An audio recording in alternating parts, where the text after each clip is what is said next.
Bonjour et bienvenue sur ma chaîne. Good morning and welcome to my channel. Assalamu alaikum wa rahmatullahi ta'ala wa barakatuh. كثيرا ما نتساءل ترى في هذه الجملة هل أستعمل le verbe savoir أو أستعمل le verbe connaître؟ حسنا سأزيل عنكم هذا الاشتباه. Le verbe savoir دائما وأبدا متبوع بالفعل، دائما القاعدة متبوع بالفعل. قد يكون الفعل مصرف وقد يكون غير مصرف. المرة الوحيدة التي لا نستعمل فيها فعل حين نريد تأكيد معلومة معينة. Le verbe connaître دائما وأبدا متبوع باسم. So, le verbe savoir est toujours suivi d'un verbe. Ça peut être un verbe qui est conjugué, ça peut être un verbe qui est à l'infinitif. La seule fois qu'on n'utilise pas du verbe, c'est quand on veut confirmer quelque chose. Le verbe connaître est toujours suivi d'un nom. لنعرف ذلك في جمل مختلفة. Tu sais qu'il va se marier demain. هل تعرف أنه سيتزوج غدا؟ Tu sais qu'il va se marier demain. لاحظوا لدي verbe se marier qui est à l'infinitif. فلن أقول tu connais qu'il va se marier demain. سيكون خطأ. سأقول tu sais qu'il va se marier demain. الآن أريد تأكيد هذه المعلومة فأجيب oui je le sais. Oui je le sais. Je sais nager. لن أقول je connais nager. سيكون خطأ.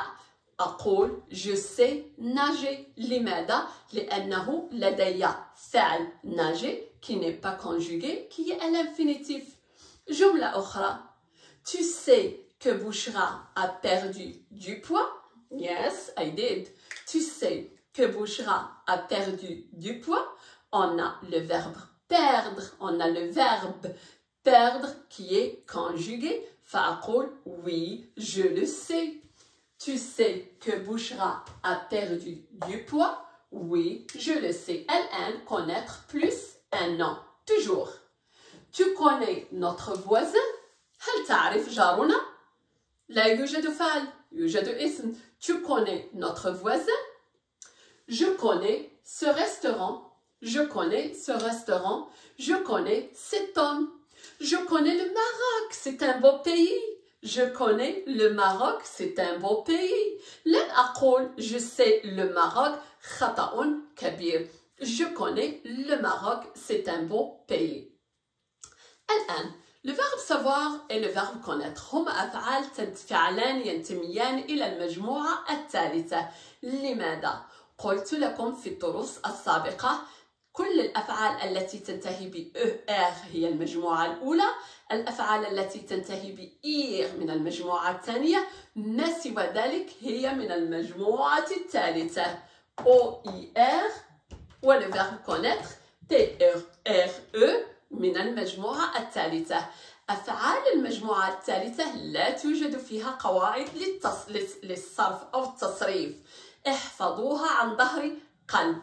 ولهذا ارتأيت أن أصرفهما لكم. Je sais, tu sais, il, elle, on sait, nous savons, vous savez, ils, elles savent.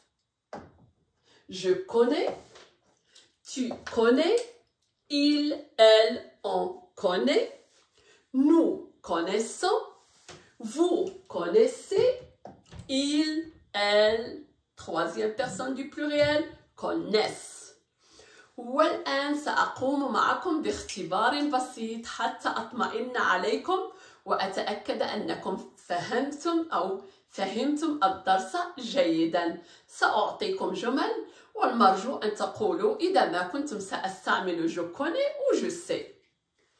Tu sais le professeur du français أو نقول tu connais le professeur de français. ماذا نقول؟ ما هي الجملة الصحيحة؟ Tu sais le professeur du français أو tu connais le professeur de français. من يجيب؟